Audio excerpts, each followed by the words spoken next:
하나님 말씀을 보겠습니다.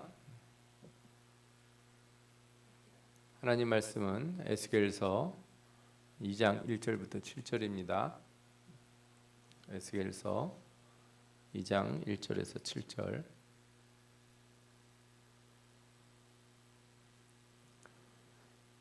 말씀을 같이 읽도록 하겠습니다. 그가 내게 이르시되 인자야 내 발로 일어서라 내가 내게 말하리라 하시며 그가 내게 말씀하실 때에 그 영이 내게 임하사 나를 일으켜 내 발로 세우시기로 내가 그 말씀하시는 자의 소리를 들으니 내게 이르시되 인자야 내가 너를 이스라엘 자손 곧 배역한 백성 나를 배반하는 자에게 보내노라. 그들과 그 조상들이 내게 범죄하여 오늘까지 이르렀나니 이 자손은 얼굴이 뻔뻔하고 마음이 굳은 자니라. 내가 너를 그들에게 보내노라. 너는 그들에게 이르기를 주 여호와의 말씀이 이러하시다 하라. 그들은 패역한 족속이라. 그들이 듣든지 아니 듣든지 그들 가운데 선지자가 있음을 알지니라. 인자야 너는 비록 가시와 질레와 함께 있으며 전갈 가운데 거주할지라도 그들을 두려워하지 말고 그들의 말을 두려워하지 말지어다. 그들은 패역한 족속이라도 그 말을 두려워하지 말며 그 얼굴을 무서워하지 말지어다. 그들은 심히 패역한 자라. 그들이 듣든지 아니 듣든지 너는 내 말로 구할지어다. 아멘. 오늘은 에스겔서 강의 세 번째 시간, 듣든지 아니 듣든지 이런 말씀을 우리가 같이 제목을 삼아서 살펴보도록 하겠습니다.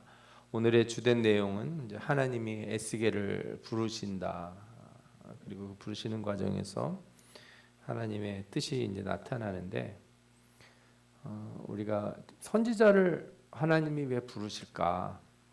가장 이제 궁금한 것 중에 하나가 그거예요. 왜 하나님은 직접 얘기하지 아니하시고 선지자를 불러서 얘기하실까? 또 만약에 우리가 선지자라면 하나님이 내게 응답하실 때 나는 그걸 어떻게 그게 하나님의 음성인지, 그죠? 이게 세상의 소리인지 이거를 구별할 수 있을까? 그죠? 또 하나님의 음성이라고 내가 들었다면 그때부터 내가 해야 될 일은 무엇일까? 우리가 에스겔의 입장이 돼서 한번 말씀을 살펴보도록 하겠습니다. 에스겔서 1장에서부터 이제 3장까지가 초반부인데 에스겔이 그발 강가에서 하나님의 보좌의 환상을 목격하게 됩니다. 네 얼굴을 가진 네 스랍이 이렇게 네 귀퉁이에 있고 그 밑에는 바퀴 안에 바퀴가 달린 바퀴들이 있죠. 그래서 하나님의 보좌가 가시고자 하는 쪽으로 움직여요. 말하자면 이제 하나님의 보좌를 이렇게 모시고 다니는 일종의 가마꾼들과 가마라고 할 수 있죠. 그걸 보게 됩니다. 그리고 그 하나님의 보좌를 봤을 때 거기서 하나님이 에스겔을 부르시고 사명을 주세요. 그리고 그 사명을 주시는데 이제 하나님 말씀을 전하라는 거예요. 특별히 하나님이 두루마리를 이렇게 주면서 이걸 먹으라 이렇게 얘기를 해요. 두루마리를 주고 먹으라. 이 말씀을 생각해 보면 요한계시록에도 나오죠. 요한에게 두루마리를 주고 먹으라고 그래요. 비슷한 말씀이 여기 나옵니다. 그리고 하나님이 에스겔에게 이스라엘 족속에게 하나님 말씀을 전하라고 하세요. 그런데 이제 말씀을 우리가 읽어본 것처럼 잘 안 들을 거다. 폐역해서. 그러나 듣든지 아니 듣든지 가서 전해라. 이렇게 말씀을 하세요. 먼저 선지자를 부르는 과정을 좀 살펴보고 싶어요. 선지자를 부르는 과정이 항상 요 패턴은 아니지만 조금씩 이렇게 뭐 다른 면도 있는데 상당히 요런 그 기본적인 구조는 비슷한 것 같아요. 제일 먼저 하나님이 이제 부르시는데 하나님이 부르실 때 하나님이 이제 다가오셔서 부르시잖아요. 하나님이 오셔서. 그래서 하나님의 임재가 나타나요. 하나님이 선지자를 부를 때 성전 안에서 부르시거나 성전이 아닌 곳에서 부르실 때는 하나님이 오신 곳이 뭐가 돼요? 성전이 되는 거죠. 그런 어떤 거룩한 장소가 돼요. 그러면 거기서 주님을 만나는 이 사람은 기본적으로 하나님 보좌를 받기 때문에 이렇게 자기 인식을 하게 됩니다. 하나님의 빛이 우리를 비춰주면 내가 이렇게 보이게 돼 있어요. 강한 빛이 나오니까. 우리가 좀 어두우면 뭐 더러워도 잘 티가 안 나잖아요. 그런데 아주 밝은 곳에 나오면은 뭐 조금만 더러워도 금방 티가 나는 것처럼 자기를 발견하게 돼요. 그 자신을 발견한 그 사람은 나는 이제 죽게 되었구나 이런 생각을 하는데 하나님이 그를 어떻게 하시냐면 거룩하게 하세요. 깨끗하게 하세요. 그리고 사명을 주세요. 이 부르심이라고 하는 건 그 선지자들에게만 적용되는 건 아니에요. 여러분들을 하나님 부르실 때도 마찬가지예요. 하나님이 여러분들을 딱 부르셨을 때 하나님이 여러분들에게 다가가셔서 부르시죠. 그러면 여러분들은 죄인됨을 알게 되고 거기서 뭐가 일어나요? 회개가 일어나죠. 그러면 하나님이 깨끗게 하시죠. 죄를 용서해 주시고 그 다음에 이제 자녀로 삼아 주시는 거죠. 거듭남이 거기서 일어나는 거예요. 이제 거듭나고 그 다음에 자녀됨이 일어나고 이런 과정들이 이렇게 있게 됩니다. 선지자를 부르신 여러 성경 구절들을 살펴볼 필요가 있는데 예를 들어 출애굽기 3장 4절에 보면 모세를 부르신 하나님의 모습이 나와요. 떨기나무 가운데서 모세야 모세야 이렇게 부르시는 거예요. 사람들은 이거는 모세가 찾아간 거 아니냐 이렇게 얘기할 수 있지만 그렇다고 보기보다는 하나님이 모세를 찾아오신 거죠. 하나님이 모세가 올 수 있는 곳까지 오신 거니까. 그 여러분들이 아셔야 돼요. 어떤 사람들은 하나님은 나한테 한 번도 말씀하신 적이 없다. 나한테 복음을 아무도 나한테 말한 적이 없다. 눈 뜨면 이게 십자가가 보이고 옆에 교회가 보이고 그죠? 목사가 보이고 주변에 예수 믿는 사람들이 있다는 것 자체가 하나님의 부르심이 있다는 거예요. 그런 걸 이제 우리가 보통 외적인 소명이다 이렇게 불러요. 우리 사람들 가운데 외적 소명을 받지 못한 사람은 한 명도 없어요. 모든 사람이 다 하나님의 이 말씀, 하나님의 부르심을 다 받습니다. 내적 소명은 좀 다르죠. 내적 소명이라고 하는 건 이제 성령이 직접적으로 내 안에 오셔서 역사하시는 거니까 온전히 하나님의 뜻인데 이렇게 하나님의 부르심을 그렇다고 해서 내가 부정할 수는 없어요. 이사야서 6장 8절에 보면 여기서도 이 성전 안에서 하나님이 선지자를 부르죠. 이사야를 부릅니다. 근데 뭐라 그래요? 누가 우리를 위하여 갈고 참 이것도 보면은 우리가 이사야서 봤을 때도 느끼잖아요. 하나님이 이사야 앞에 이 거룩한 모습을 드러내시죠. 성전의 영광이 가득 찬 걸 보고 이사야가 나는 죽게 되었다 그랬더니 이제 입술에 수풀을 갖다 대시고 깨끗게 하신 뒤에 이렇게 얘기하시는 거예요. 누가 우리를 위하여 갈고? 아니 그냥 그 정도면은 가라고 얘기하면 되지 또 그렇게 얘기하실까? 그래서 저는 이게 은혜를 항상 성경에서 발견할 때마다 참 놀라운 걸 알게 돼요. 그러니까 은혜를 우리에게 다 부어 주셔서 이렇게 사실은 하나님이 다 우리를 인도하신 건데 우리 입에서 우리가 직접 하는 것처럼 이렇게 하게 하세요. 참 놀라운 거예요. 하나님이 다 이렇게 기다리시고 다 이렇게 마음도 주시고 우리에게 그런 상황을 만들어 주셔서 하나님 앞에 이렇게 엎드리게 만들어 주신 뒤에 우리가 이렇게 엎드리면 네가 했다고 그러는 거예요. 네가 내 앞에 왔다. 네가 결정했다. 그러니까 그리고서 잘했다고 복을 주시는 거죠. 왜? 네가 했으니까. 되게 이상하잖아요, 그죠? 우리가 아이들 예전에 보면은 그 엄마 생일이니까 선물 준비해야 돼. 그래서 미리 돈을 주죠, 좀. 여러분들 그 지혜로운 부모들은 본인 생일 되기 전에 자녀들에게 용돈을 많이 주세요. 그러는 거예요. 왜? 생일날 선물을 하라고.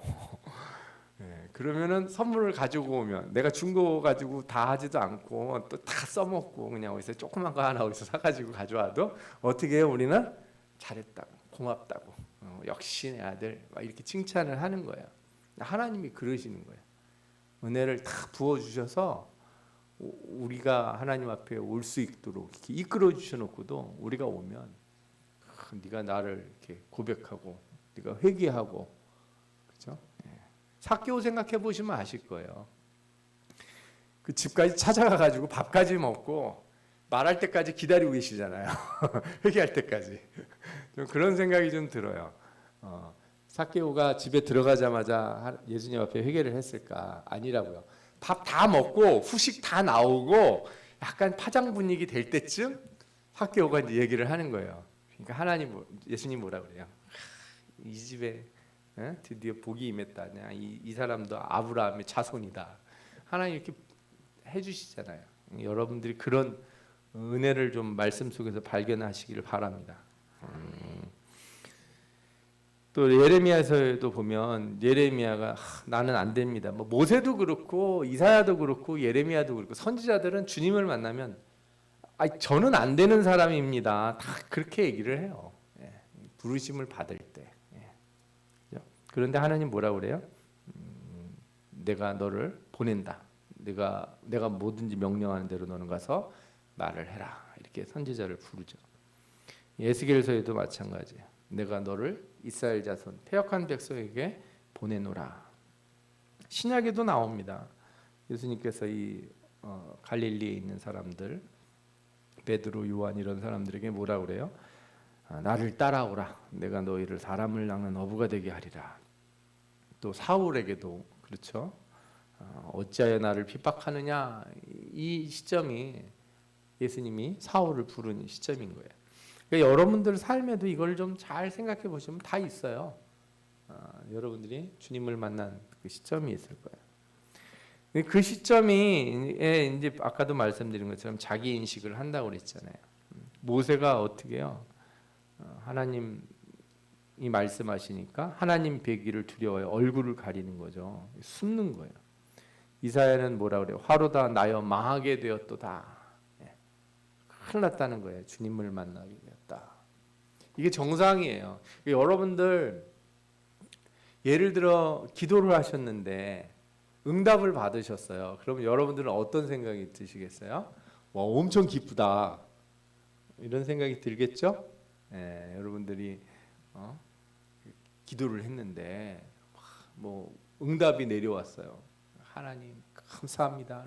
룰루랄라 할렐루야 찬양 이럴 수도 있지만 반대로 생각하면은 여러분들이 엄청 겁을 내야 되는 거예요. 왜? 이거 다 듣고 계셨잖아요.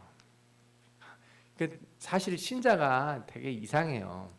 기도하면서 막상 하나님이 내 기도 다 듣고 계셨다 그러면은 헉 놀라는 거예요. 아니야. 내가 어느 때 와서 기도할 때만 들어줬으면 좋겠고 평상시에는 날 신경 안 쓰고 계셨으면 좋겠다 하는 게 이게 일반적인 신자들의 솔직한 태도예요. 이게 24시간 하나님이 날 이렇게 쳐다보고 있다 그러면 정말 부담스러워서 난 못 살겠습니다. 주님 좀 쳐다보지 마십시오. 화장실을 못 가겠네. 내가 어디 가서 뭐 성질을 못 내겠네. 운전하다가 막 화를 내려고 그랬는데 화를 못 내겠네.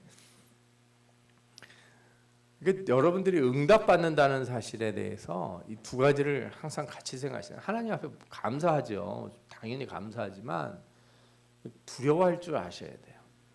하나님께 가까이 나가는 자는 항상 어떤 마음을 가져야 돼요? 하나님을 경외하는 마음을 가져야 돼요. 신앙이 올라갈수록 이게 커져야 돼요. 근데 이상하게 오래 예수 믿은 사람일수록 겁이 없어요. 예수 처음 믿는 사람들이 겁이 없는 거지. 교회 오래 다니고 신앙생활 오래되고 집사 권사 됐으면 겁이 있어야죠. 겁을 안 내. 겁 안 낸다는 게 뭐예요? 겁을 안 내니까 장로님들이 예배 시간에 막 이러면서 졸고, 그죠? 막 교회에서 막 소리도 지르고 사람들이 막 싸우기도 하고. 왜 그러겠어요? 겁을 안 내는 거예요. 겁을. 예수 잘 믿는다는 거는 하나님을 겁낸다는 거예요. 경외한다는 말, 두려워할 줄 안다.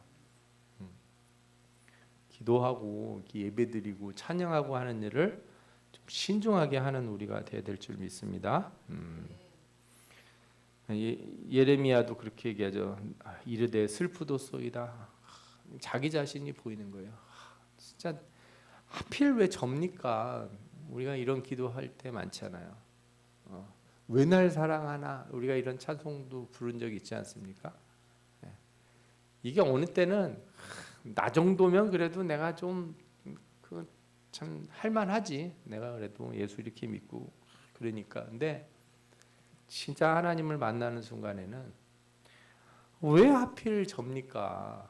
저같이 정말 안 되는 사람, 볼 것 없는 사람을 왜 부르시는 겁니까? 이런 얘기가 나오는 거죠. 베드로가 이 뭐라 그래? 나는 죄인으로소이다 이렇게 고백하지 않습니까? 여러분들이 요한복음 보시면 아시다시피 베드로가 처음 예수님 만난 때가 언제예요? 야고보가 안드레가 소개해 줬을 때지 않습니까?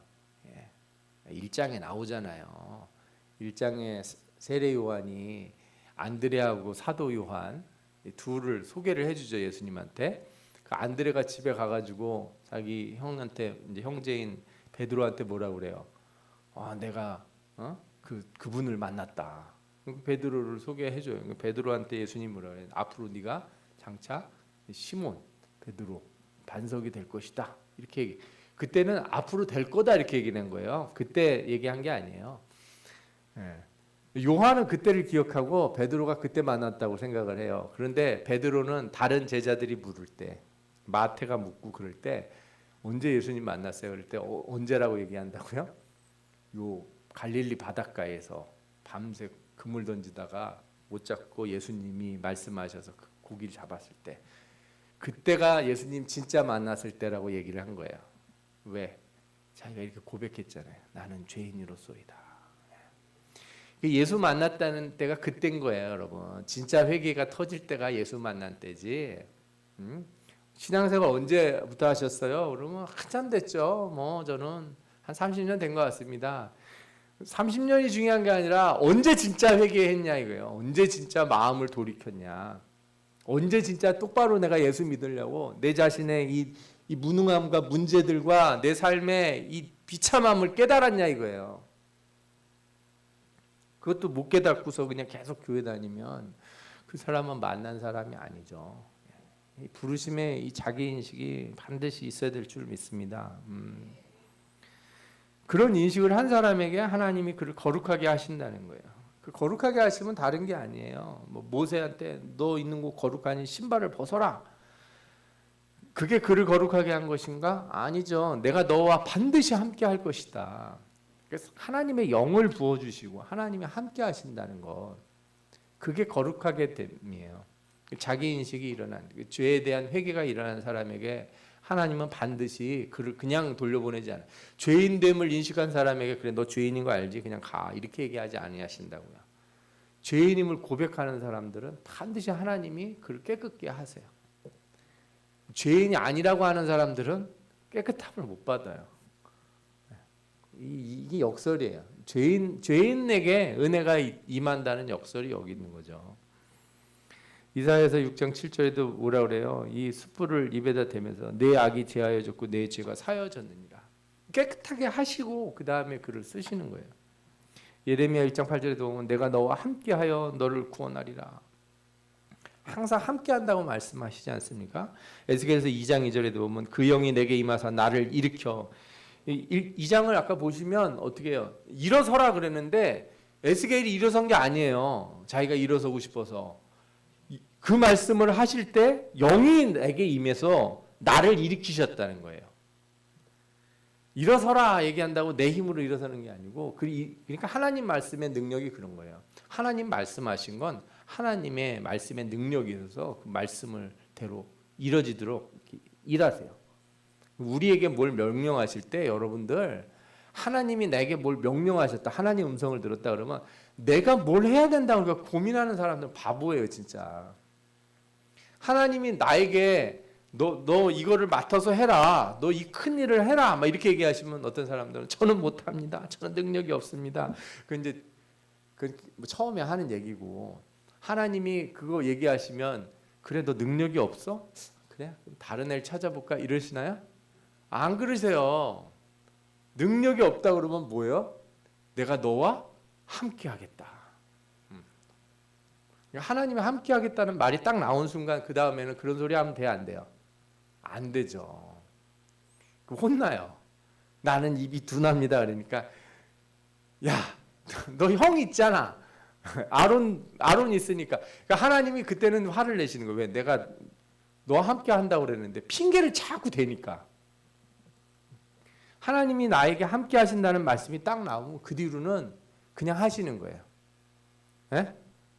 아멘 하고 하시면 돼요. 안 돼도 내가 안 한 게 아니에요. 나는 그냥 내가 할 수 있는 최선의 것을 하면 돼요. 그 일을 이루시는 분이 누구예요? 하나님이세요. 내가 보기에 안 되는 것처럼 보이는 건 내 생각이고 하나님은 내가 1단계만 할지 뭐 100단계 중에 1단계만 나를 하도록 쓰실지 아니면 뭐 100단계 중에 한 50단계를 하게 하실지 100단계를 다 하게 하실지는 하나님이 하시는 거고 나는 그냥 1단계 하고 끝날 수도 있어요. 그래서 땅 처음에 파다가 그냥 죽을 수도 있는 거예요. 여러분 웃지 마세요. 그래서 그 선지자 우리나라에 와서 복음 전하던 선교사들이 그런 분들인 거예요. 내가 이 땅을 부흥케 하리라. 그 말씀을 듣고 와가지고 와서 얼마 하지도 못하고 죽으신 거예요. 순교당하고. 근데 믿고 와서 하잖아요. 내가 너와 함께하리라 하는 그 말씀 듣고. 그분들은 다 천국에서 한국교회의 부흥을 보고 하나님께 영광을 돌린다니까요. 예. 벽돌 하나 놓은 거를 가볍게 생각하시지 마세요. 내 역할이 있으면 그거 하면 되는 거예요. 하나님이 내게 영을 주셔서 작은 일 하게 하면 작은 일로 아멘하시고 큰 일 하게 하면 큰 일로 아멘하게 하시고 뭘 하든 다 누가 하시는 거라고요? 하나님이 하신다. 그래서 사명을 주세요. 이렇게 영을 부어주시면서 이제 가라 이거예요. 내가 너와 할 테니 가라. 가서 이렇게 말해라. 백성을 구해내라. 그런데 우리는 그렇게 생각하죠. 가서 백성들을 끌고 나와라 이렇게 얘기하신 줄 알았더니 3장 10절을 보면 출애굽기 3장 10절 어떻게 나와요? 이제 내가 너를 바로에게 보내어 너에게 내 백성 이스라엘 자손을 애굽에서 인도하여 내게 하리라. 내가 하겠다는 거야. 내가 하나님이 하겠다. 너는 뭐 하라고요? 가라. 그냥 제발 가라. 네가 가기만 하면 된다. 가면 내가 다 할 거다. 이사야서도 보면 이 백성에게 말하라는 거예요. 내 말을 하라. 그들이 듣든지 안 듣든지 가서 말하라 이거예요. 듣기는 들어도 깨닫지 못할 것이요 보기는 보아도 알지 못하리라. 저는 이사야서 말씀 들을 때마다 막 마음이 너무 먹먹해요. 안 된다는데 왜 가서 하라는 거예요. 막 화가 나잖아요.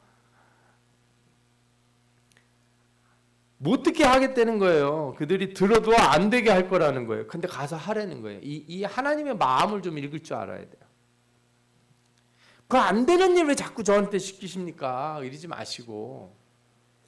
그 백날 기도해도 안 되던데 내가 평생을 기도해도 안 바뀌던데 그 왜 자꾸 나한테 기도하게 하라고 하십니까? 내가 그 기도 딴 사람들한테 했으면 그 사람들이 변해도 10번은 변했을 겁니다. 왜 안 변하는 사람들 놓고 내가 평생을 기도하게 하십니까? 이런 얘기 하시는 거는 하나님 마음을 몰라서 하는 소리예요. 하나님이 왜 가라고 그러겠어요? 안 듣는 데는데.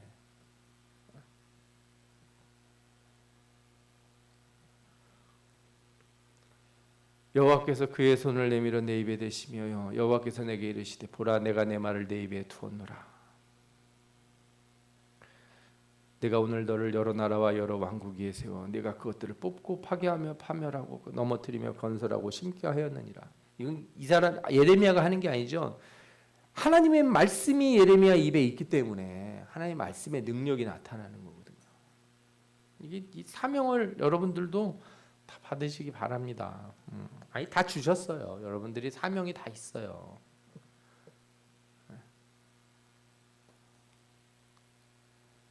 이 사명을 받는데 사람들은 대부분 잘 되는 사명만 바라죠. 내 생각대로 되는 거, 이게 자기 사명이라고 생각하는 거예요. 이자손 얼굴이 뻔뻔하고 마음이 굳은 자라, 내가 너를 그들에게 보내노니 너는 그들에게 이르기를 주 여호와의 말씀이 이러하시다 하라. 만약에 하나님이 어떤 사람을 목회자로 삼아서 너는 가서 목사를 해라, 그런데 너는 평생 목회를 해도 5명밖에 못 둘 거다 이렇게 얘기하면 아니 왜 나한테 그거를, 저기 2만 명, 뭐 10만 명 이렇게 되는 교회도 있고, 하다못해 몇천 명 되는 교회도 있고, 아니 100명, 200명 되는 교회 목사님들도 있는데 그 5명 그들에게 보내시면 안 됩니까? 꼭 저를 보내서 그렇게 힘들게 5명을 데리고 목회를 하라고 그러셔야 되겠습니까? 그렇게 얘기하지 않는다는 거죠, 목회자가. 왜 말 잘 듣는 애들한테, 저도 과외 옛날에 해본 적 있는데 과외할 때는 학생보다 누가 더 중요하냐, 과외 시키는 그 어머니하고 친해야지 과외를 오래 할 수 있어요. 엄마 마음에 들어야 돼. 과외 그 돈 내주신 어머니 마음에. 어머니 마음이 뭐야? 얘가 공부를 잘하든 못하든 과외 선생님을 붙여주고 싶은 그런 마음이 있는 거죠. 왜? 그게 엄마 마음이잖아요. 근데 한 일주일 하더니 얘는 안 되겠어요. 싹수가 없습니다. 이래 버리면 안 돼요. 진짜 그 부탁하는 그 학부모의 마음을 너무 무시하는 거라고요. 그러니까 하나님이 이런 말씀하실 때 하나님 왜 이런 말씀하시나 이렇게 생각하시면 안 돼요. 그 마음을 좀 이렇게 담고 가셔야 돼요. 오죽하면, 그죠? 오죽 맡길 사람이 없으면, 오죽 보낼 사람이 없으면 이들에게 누가 과연 갈 것인가? 그러면서 에스겔서에 보면은 이 두루마리 책을 갖다가 먹으라고 주시잖아요. 말씀을 먹고 말씀을 가서 얘기해라. 이런 사명을 받고 에스겔이 그발 강가에서 이제 주님을 만나서 사명자가 되는 길을 가게 됩니다. 근데 저는 뭐 우리는 여러분들이나 저나 말씀을 들으면 그냥 그건 당연히 하나님 말씀이지 이렇게 생각할 수가 있어요. 근데 사실 심각하게 생각해 보면 이게 우리가 기도하다가 응답을 들을 때 이게 하나님 말씀인지 아닌지 어떻게 알아요? 그런 생각 들지 않으세요? 그래서 우리가 제일 쉬운 방법은 뭐예요? 목사님에게 부탁하는 거죠. 목사님이 좀 기도를 해주시면 좋겠습니다. 그럼 목사님은 어떻게 응답을 구분할까? 이 과정을 좀 살펴볼 필요가 있는데, 하나님이 말씀하실 때 하나님의 말씀은 인간의 언어가 아니에요, 그죠? 그래서 인간이 이해할 수가 없어요. 하나님 말씀하시면 우리가 어떻게 알아듣겠습니까? 하나님이신데. 그래서 하나님이 자신을 낮추셔서 사람이 알아들을 수 있는 인간의 말로 말씀하세요. 환상을 보여주셔도 인간이 알만한 걸로 보여주시죠. 뭐 사자니 독수리니 이런 얼굴을 가졌다. 아니 천사가 영인데 영에 무슨 사자 영이 있고 무슨 독수리 영이 있겠습니까? 예? 여러분들 그 성경에 보면 천사가 영이라고 나오지 않습니까? 천사는 영이라고요. 하나님의 영, 하나님이 이제 그 만드신 영이라고요. 근데 영혼에 무슨 날개가 있고 뭐 발이 있고 무슨 발굽이 이렇게 있고 막, 근데 그거 왜 그렇게 느끼게 하시냐고. 그거 우리가 알아보게 하려고, 뭐 특별한 존재가 있다는 걸 알아보게 하려고 그런 거지. 그걸 가지고 막 해석을 하고, 그래서 이단이 나오는 거예요. 다 자꾸 문자적으로 해석을 자꾸 하려고 그래서 그 뜻을 잘 깨닫지를 못하면서.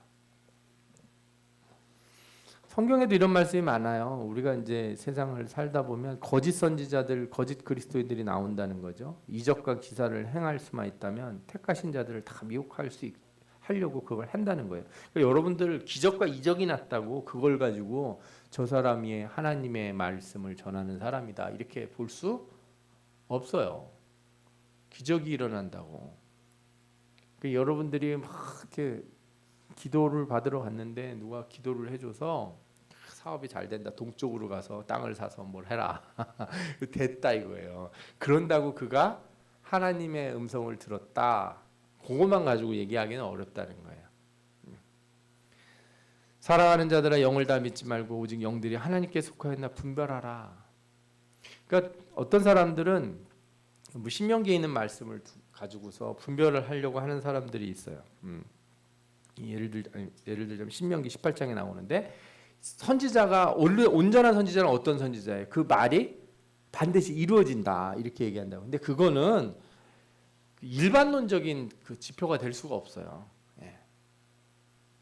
잠시 그런 거하고 영원히 이루어지는 복하고는 다른 거예요. 여러분들 그래서 내가 잠시 어떤 분이 뭐 기도하고 어디 가서 집회 갔는데 막 얘기를 듣고서 이렇게 일이 잘 풀렸다고 해서 그것이 진짜다라고 생각하시지 마시고 항상 영을 분별하려고 애를 써야 돼요. 근데 성경에서는 그걸 어떻게 얘기하냐면 예수님이 이런 얘기를 하셨어요. 나는 선한 목자라. 나는 내 양을 알고 양도 나를 아는 것 같이 아버지께서 나를 아시고 내가 아버지를 아는 것 같으니 이렇게 얘기해요. 그러니까 우리가 하나님 음성을 어떻게 아냐 그랬더니 예수님은 원래 내 양은 그냥 알아들어 이렇게 얘기를 하시는 거예요. 그래서 이 신학자들도 우리가 어떻게 하나님 말씀을 구별하지? 이 선지자들이 어떻게 하나님 말씀을 알아들었지? 우리가 기도할 때 이것이 응답인지 아닌지 어떻게 알아들지? 그랬더니 하나님의 백성은 그냥 다 알아들어 이렇게 얘기를 하는 거예요. 그래서 저도 여러분들에게 이 정도밖에 말씀을 못 드리겠어요. 응답이 왔을 때 뭐 저도 개인적으로 그렇고 우리 목사님도 마찬가지실 거예요. 뭐 많은 분들이 그게 응답이라고 하는 무슨 다른 증거가 있어서 그죠? 제가 이게 응답인지 아닌지 확인하기 위해서 손뭉치를 갖다 마당에다 이렇게 놓지 않아도 우리가 그걸 그냥 알 수가 있어요. 그냥 와요 그렇게. 네, 그렇게 와요. 여러분들이 그런 응답을 받기를 원합니다. 그리고 그런 응답이 자주 오냐, 뭐 자주 안 올 수 있죠. 그러면 어떻게 해요? 하는 목사님, 뭐 기도 응답인지 아닌지 잘 모르겠어요. 근데 기도를 하시고 뭐 그런 게 잘 마음에 안 와도 기도를 많이 하셨으면 믿고 하세요. 믿고 하시면 됩니다. 믿음이라는 건 내가 기도한 걸 하나님이 들어주시냐 안 들어주시냐를 믿지 마시고 내가 하나님의 자녀라는 거 그 믿음으로 하세요. 그 믿음으로. 기도를 내가 뭐 30일을 했기 때문에 하나님이 들어주실 거다. 응답이 없어도 하시겠지. 내가 작정 기도를 했는데 설마 안 들어주시겠어? 이런 생각으로 갖는 믿음이 아니라 하나님이 주님의 자녀는 결코 버리지 아니하시고 망하게 하지 아니하신다는 말씀이 있잖아요. 약속의 말씀을 가지고 하시라 이거예요. 내가 30일을 했기 때문에 100일을 채웠어야 되는데 이런 생각을 가지고 하는 거는 그거는 기복신앙적인 태도고 믿음이라고 하는 건 거기에 있지 않아요. 내가 뭐 쌓은 무슨 공력에 따라서 역사하는 게 아니니까 내가 하나님 자녀됨을 믿고 그래서 항상 선하고 정직하고 바른 길을 가려고 애쓰면서 일을 하면 다 길이 보이게 돼 있습니다. 특별히 하나님께서 이렇게 응답을 해주시면 더 감사하고 그 일에 순종하는 게 또 좋죠. 그러나 그렇지 않을 때도 우리는 다 할 수 있다. 그래서 존 프레임이라고 하는 그 조직 신학자가 이런 얘기를 했어요. 성경은 어떻게 하나님의 음성이 그 자체를 식별하는지를 직접적으로 또는 체계적으로 알려주지 않는다. 자연현상과 기적은 분명히 깊은 인상을 주지만 사탄 역시 기적을 일으킬 수 있다. 그런 거로 판단할 수 없다는 거죠. 하나님의 말씀이 하나님 말씀 자체의 참됨을 증명해야 된다. 하나님 말씀은 더 높은 무언가에 호소함으로써 하나님의 말씀 자체를 입증할 수가 없다. 그러니까 내 안에 마음에 하나님의 음성이 들렸으면 하나님의 음성을 다른 걸로 판단하려고 그러지 마세요. 우리가 뭘 판단하려고 그러면 그보다 더 높은 기준이 판단하는 거 아니에요? 그렇잖아요. 우리가 법원에 가서 뭘 이렇게 판단을 받으려고 하거나 그러면은 권위가 더 높기 때문에 그가 판단해 주는 거잖아요. 법원에서. 하나님의 말씀을 여러분들이 모르다가 판단하실 거예요. 하나님의 음성이 최고잖아요. 하나님이 가장 높으신 분인데 하나님을 뭘로 판단하려고 그러는 거예요. 그래서 세상 사람들이 하나님을 못 믿는 이유가 그거예요. 하나님을 자꾸 증명하려고 그래요. 아니 최고의 하나님을 전능하시고 무한하신 하나님을 뭘로다가 판단하려고요? 뭐 하나님의 무한하심을 재기 위해서 뭐 줄자를 만들 거예요. 아니면 무슨 무게를 재는 저울을 만들 거예요. 안 되잖아요. 그러니까 측정이 안 되는데 다들 왜 안 믿는다 그래요? 하나님이 있는지 없는지 내가 확인이 안 된다는 거예요. 그러니까 그 측정의 주인이 누구예요? 자기죠, 자기.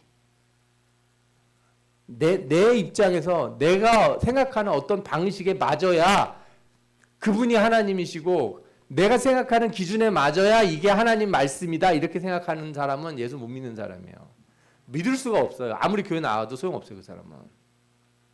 아무리 응답이 내려도 내 마음에 내 기준에 안 맞아서 나는 이게 하나님 말씀인지 아닌지 잘 모르겠다 이런 생각을 갖고 있으면 수많은 음성이 들려도 다 지나가 버려요.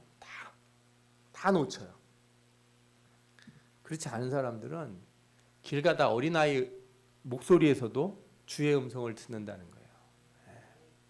지저귀는 새 소리에서도 하나님을 찬양하는 찬양의 소리가 들린다는 거예요. 이게 여러분들이 말씀을 내가 판단하려고 그러지 마십시오. 아니라고들 그렇게들 얘기하시는데 너무 많아요. 말은 목사님 뭐 기도해 주시면 뭐 하겠다고 그래 놓고 들어보고 들어보고 이렇게 하시겠다고 하시는 분들이 훨씬 많기 때문에 그러지 마시라. 아시겠죠? 여러분들에게 하나님이 다 말씀하세요. 여러분들에게 무슨 지금의 시대 성령의 시대 아닙니까? 여러분들에게도 다 성령이 임하셔서 다 말씀하시니까 귀를 여시는 분들 되시기 바랍니다. 신명기 18장에도 보면 나오잖아요. 22절에 만일 선지자가 있어 여호와의 이름으로 말한 일에 증언도 없고 성취함도 없으면 이는 여호와께서 말씀하신 것이 아니요 그 선지자가 제 마음대로 말한 것이니 너는 그를 두려워하지 말라. 그러니까 성취함이 없으면 안 된다 그러는데 이것만 가지고는 얘기하기가 어려워요. 사실은 저는 오히려 요한일서 4장 2절에서 3절에 있는 말씀을 여러분들에게 알려드리고 싶어요. 이로써 너희가 하나님의 영을 알지니 곧 예수 그리스도께서 육체로 오신 것을 시인하는 영마다 하나님께 속한 것이요 예수를 시인하지 아니하는 영마다 하나님께 속한 것이 아니니 이것이 곧 적그리스도의 영이라. 그러니까 여러분들이 응답 받았을 때 이게 하나님에게서 온 응답인지 아닌지를 어떻게 알 수 있냐? 이 일이 주님을 드러내는 일인지 주의 영광을 드러내는 일인지 그걸 생각해 보시면 돼요. 이 일이 주님의 영광을 드러내는 일인지 아닌지 생각해 보시면 이게 하나님이 하신 응답인지 아닌지 알 수 있다니까요. 이게 예수를 시인하는 영이라는 게 뭐겠어요? 예수 그리스도가 하나님의 아들이시고 구원자이심을 나타내는 거잖아요. 이 영이 이걸 고백해야 되는 거예요. 그러니까 내게 와서 온 응답을 잘 생각해서 이게 예수님하고 상관이 있는 일인가? 내가 주의 영광 드러내는 일, 좀 넓게 하나님 나라의 영광을 드러내는 일인지를 이렇게 천천히 생각해 보면 답이 나와요. 그래서 어떤 사람이 막 어려운 일에 사업하다가 궁지에 몰렸어. 그런데 누가 오더니 내가 기도를 막 그래서 막 한 달 동안 막 작정 기도를 했는데 어떤 사람이 오더니 내가 아는 좋은 사람이 있는데 거기 돈을 좀 쓰면 한 100만 원만 쓰면 다 이렇게 빼주고 이렇게 한다는 거예요. 하나님이 길을 열어주시는구나. 근데 저는 그런 얘기를 어떤 분이 간증할 때 들으면 잘 생각해봐요. 그런 얘기를 내가 세상에서 얘기하면 예수님의 영광이 드러나나? 신자가 기도해서 문제를 해결하는데 편법을 썼대더라. 하나님이 편법을 만들어서 문제를 풀게 했더라. 그 하나님의 영광이 드러나겠냐 이거예요. 다른 분들은 하나님의 그 뜻이 있다고 알겠지만 제 신앙은 아니에요. 저는 그런 신앙은 못 갖겠어요. 저는 손해가 나도 올바른 길을 가게 하는 분이 하나님이라고 생각해요. 단기적으로 내게 손해가 나도 궁극적으로 하나님이 영광을 내려면 바른 길을 갔어야 되는 거라고요. 예를 들어서 그래서 요즘 뭐 장관이나 뭐 총리 이런 사람들 막 그 인사 평가할 때 보면 옛날에 막 집 살 때 뭐 이렇게 위장 전입하고 뭐 그때는 몰랐죠. 자기가 장관 될지. 그래서 그랬겠죠. 그때는 몰라서 그랬을까요? 그러니까 여러분들이 하나님 나라에 간다고 생각하세요. 여러분들이 장관이 되고 저 총리가 된다고 생각해 보실 때 내가 이렇게 해서 이 문제를 해결하면 나중에 들통이 나도 자랑스러운가 하면 생각해 보세요. 내가 그때 고난 겪은 걸로 하나님께 영광을 돌릴 수 있다면 뭘 택하는 게 좋아요? 고난을 겪는 게 좋죠. 근데 그게 아니라 나는 좋아졌는데 하나님의 영광이 가려질 거다. 내가 나중에 가서 문제는 그것도 모르고 그냥 막 자랑이라고 하는 사람들이 있어서 저는 더 걱정인 거죠. 여러분들은 그러지 마시기 바래요. 여기 정금교회잖아요. 좁은 문으로 가는 교회. 자, 이제 우리는 이제 그렇게 하나님 말씀을 들을 수 있다고 생각하면 왜 하나님은 직접적으로 얘기하지 아니하시는가? 이것도 생각해 볼 필요가 있어요. 제가 출애굽기 19장 24절을 보면은 하나님께서 다른 사람들을 못 올라오게 하고 모세만 올라오게 하시는 거예요. 모세하고 아론만. 아론도 이제 중간까지만 못 올라오죠. 대면은 모세만 하니까. 왜 그래요? 경계를 줘서 넘어오지 못하게 하라. 내가 그들을 칠까 하노라. 거룩하신 하나님이 사람들이 가까이 오면 하나님의 거룩하심은 이거 본성적인 거라 이거는 어떻게 할 수가 없어요. 그냥. 그래 지성소에 아무나 들어가면 안 되잖아요. 네? 하나님을 나는 가까이 하고 싶다고 마구잡이로 들어오고 그러면 안 돼요. 그렇죠? 그 왜 그러냐 하면 여러분들 하나님 말씀이라고 하는 거는 그냥 단순한 메시지가 아니에요. 하나님 말씀은 하나님의 능력이세요. 하나님의 말씀은 절대로 땅에 떨어지는 법이 없고 말씀하신 것은 반드시 이루어진다. 하나님 말씀은 능력이고 또한 하나님 말씀은 인격적인 거예요. 하나님 말씀은 그냥 파워, 에너지가 아니에요. 하나님 말씀이 내게 임하셨다는 건 그분이 말씀이신 하나님께서 내게 오셨다는 얘기랑 똑같은 거예요. 기도의 응답을 들었다는 얘기는 하나님이 그냥 전화로다가 야 이번에 내가 그 일 잘 해줄게 열심히 해 끊어 이거 끊어서 그 메시지를 들은 게 아니고 하나님의 응답이 왔다는 건 뭐예요? 그분이 내게 오셨다는 거예요. 그분이 오셨기 때문에 그 일을 하신다는 게 응답인 거예요. 말씀하셔서 그냥 되든 말든 이렇게 나는 알아서 되겠지 하나님 그러시는 분이 아니고 말씀하신 곳에 역사하시는 분이 하나님이시잖아요. 그러니까 듣는 자의 거룩함 없이 하나님 말씀을 대하려고 하는 게 문제인 거죠. 나는 거룩하지는 마음이 요만큼도 없는데 응답은 받고 싶다.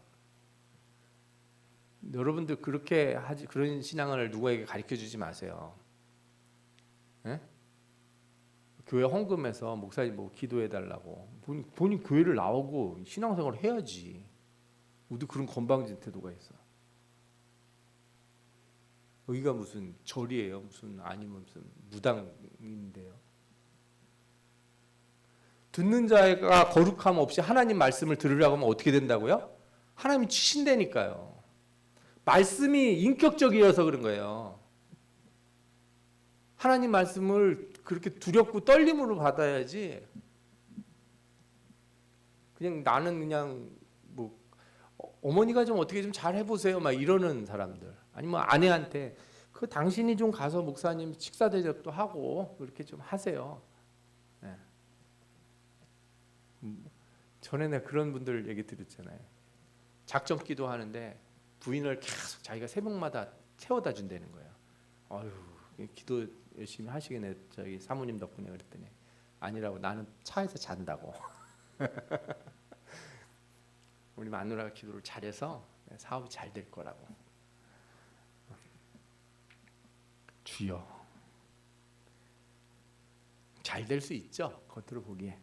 그러나 본질을 신앙의 본질을 살필 때는 어떻게 해야 된다고요? 듣는 자의 거룩함. 주님도 말씀하실 때 선지자를 뽑을 때 먼저 어떻게 해요?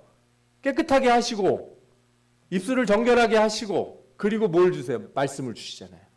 그를 거룩하게 하신 뒤에 말씀을 주지 그 상태에서 주지 않는단 말이에요.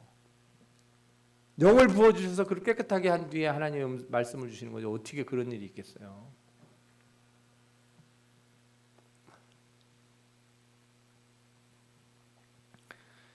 여러분들이 말씀을 이제 귀하게 대하시기 바랍니다. 예. 네, 근데 이제 하나님이 이제 선지자를 보내요. 그렇게 해서 선지자들을 말씀을 들은 선지자들을 보냈어요. 근데 가서 뭐라는 거예요? 듣기는 들어도 깨닫지 못할 것이요, 보기는 보아도 알지 못하여 이 백성의 마음을 둔하게 하며 그들의 귀가 막히고 그들의 눈이 감기게 하라. 오늘 이 에스겔서에서 보면 이런 말씀이 여러 번 나와요. 그죠? 패역한 백성에게 내가 보낸다. 그들이 듣든지 아니 듣든지 그들 가운데 선지자가 있음을 알지니라. 3장에도 나옵니다. 그러나 이스라엘 족속은 이마가 굳고 마음이 굳어 내 말을 듣고자 아니하리니 이는 내 말을 듣고자 아니함이라. 선지자 말 안 듣는 거는 하나님 말씀 안 듣는 거다, 딱 얘기하죠.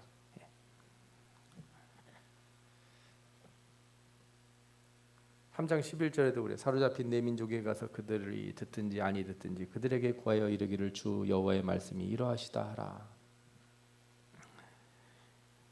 이 하나님의 말씀에는 두 가지가 항상 있어요. 하나님의 은혜, 하나님 우리를 구원하시고 사랑하시고 하는 그 하나님의 축복의 말씀이 있고, 그 말씀에는 반드시 또 뭐가 붙어 있어요? 심판과 재앙의 경고가 붙어 있어요. 그러니까 예를 들어 심판과 재앙의 말씀을 들었다 치죠. 예를 들어 요나가 니느웨 너희들 40일 후에 멸망한다 이렇게 얘기를 했다고 쳐요. 그럼 그 말만 하고 갔어도 그 말 안에는 뭐가 붙어 있어요? 회개하면 하나님이 복을 주신다, 살려준다, 이게 붙어 있는 거예요. 그러니까 여러분들에게 축복의 말씀을 들었어요. 하나님 응답해 주셨어. 그러니까 하나님의 응답은 항상 그렇게 나오는 거지, 아무런 대가나 조건도 없이 오는 거는 딱 하나밖에 없어요. 뭐 우리를 구원해 주시는 거. 그 구원의 은혜 말고 나머지는 다 뭐예요? 다 이렇게 돼 있어요. 율법이 그런 거예요. 율법이. 은혜는 예수 그리스도를 통해서 오지만 율법은 이 구약에 있는 것처럼 다 이런 구조라고요. 여러분들이 기도를 해서 하나님이 응답해 주셨으면 거기에는 반드시 이러면 이렇게 된 거고, 니들이 그렇게 안 하면 이렇게 된다라는 게 붙어오는 거지, 일방적으로 잘 되는 복이라는 건 없어요.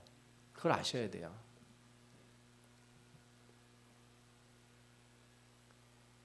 자녀들이 막 공부해서 시험 공부하니까 하나님이 응답을 해서 너희들 자녀가 잘 될 것이다. 그러면 잘 된다고 그랬으니까 잘 되겠죠가 아니에요. 어떻게 할 때? 하나님의 영광을 위해서 똑바른 마음을 가지고 살아가고 노력할 때 그게 하나님의 영광이 드러나는 거라서 잘 되는 거지. 그러니까 잘 된다는 말은 뭐 예를 대학에 붙는다, 좋은 직장에 간다, 사업이 잘 된다가 잘 되는 게 아니고, 잘 된다는 말은 뭐예요?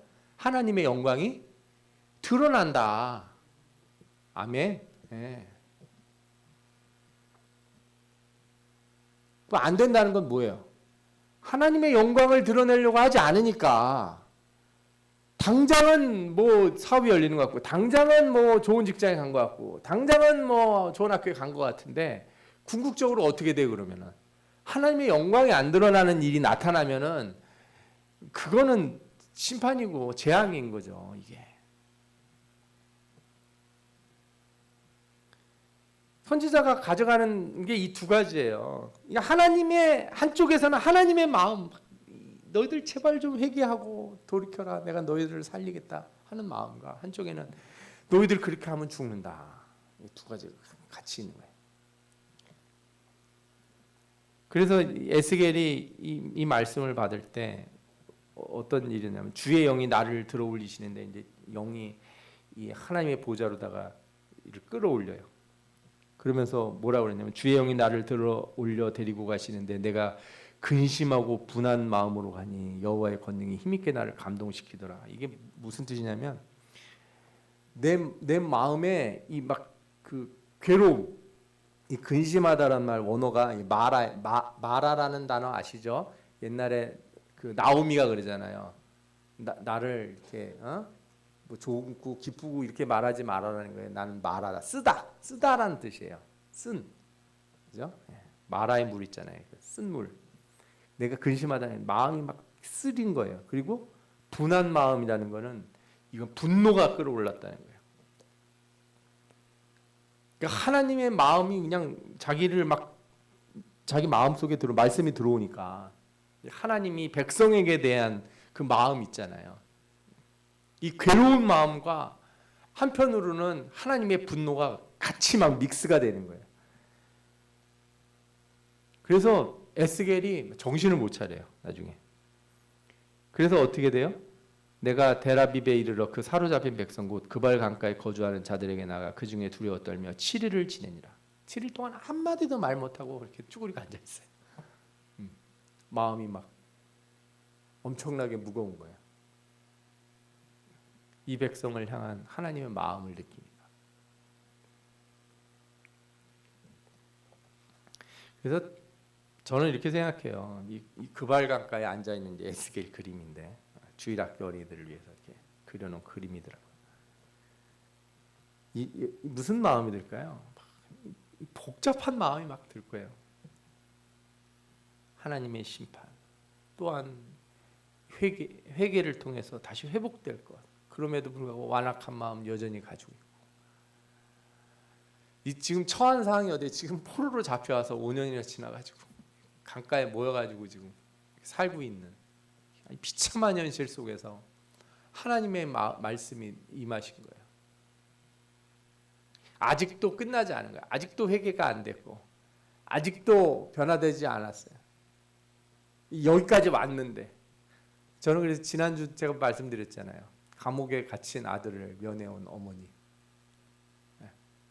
선지자가 그 마음을 느끼는 거예요. 거기라도 들어가면 어떻게 좀 회개라도 할 줄 알았는데 우리가 어떤 사람 고난을 겪으면 이 사람 좀 변할 줄 알았는데 이게 제일 어려워요. 그런 사람들에게 말씀 전하는. 환난 가운데 있는 사람들에게 하나님 말씀 전하는 것처럼 어려운 일이 없어요. 막연히 위로만 해줄 수도 없고 참된 진리의 말씀 전할 수도 없고 그가 열린 마음이 있어서 귀가 열려서 말씀을 듣기만 해주면 고맙겠는데 듣지도 않을 것 같아서 안 듣는다고 하나님 말씀하시는데 가서 또 말은 하라고 그러면 저는 이 에스겔의 입장에 서보지 않아서 그런데 아니 다른 선지자도 마찬가지고요. 저는 우리가 이사야, 예레미야, 에스겔 지금 계속 보고 있지 않습니까? 셋 중에서 누가 되고 싶냐 그러면 저는 다 힘들어요. 이사야 왜 힘들어요? 먼 미래에 있을 일을 얘기했기 때문에 아무도 말을 안 들어요. 지금 뭐가 문제냐는 거예요. 그러니까 이 선지자처럼 외로운 선지자가 없죠. 예레미야는요. 지금 내가 말한 대로 막 나라가 망해가는데도 안 들어. 더 미치는 거죠. 안 된다니까 제발 그러지 말라는데 지금 나라가 지금 막 침공이 일어나서 1차, 2차, 3차가 되는데 끝까지 안 듣잖아요. 그거를 맨눈으로 뜨고 보는 것처럼 괴로운 게 없다니까요. 내가 말하는 대로 지금 문제가 생기고 있는 거를 지켜보고 있는 선지자 마음 이건 얼마나 괴롭겠어요. 눈물이 나와도 한도 끝도 없이 나오죠. 에스겔은요. 고난을 받고 있는데도 말을 못 알아들어. 그런데 말을 하라는 거예요. 가서. 저는 다 못하겠다. 저는 너무 힘들다 이거. 우리가 근데 잘 생각해 보시면 우리 모두가 이런 상황들에 처해 있을 때가 있어요. 우리 자신이. 이걸 우리가 그런 상황 가운데서 이런 말씀들을 들었다는 것을 감사하게 여기시길 바랍니다. 내가 이런 상황에서 혹시 나는 그발강가에 있으면서도 말씀을 못 듣는 사람이지 않을까 혹시 나는 현재 내 삶에 취해서 하나님 말씀 못 알아듣는 사람은 아닐까? 지금 내게 지금 문제가 막 천천히 다가오고 있는데도 그거 못 알아보는 사람 아닐까? 여러분들 모두에게 하나님의 음성이 들리길 바랍니다. 하나님의 은혜가 여러분들을 주장하시고 여러분들에게 복된 길로 인도하시기를 저는 바랍니다. 말씀을 귀하게 여기고 말씀을 두려워하고 하나님의 음성 듣기를 두려워하며 거룩함으로 나아가시는 여러분들 되시기를 축원합니다. 아멘. 우리 다 같이 이 시간에 통성으로 기도하겠습니다. 기도하실 때 하나님, 우리가 과연 하나님의 음성을 정말로 바르게 대하고 있는가?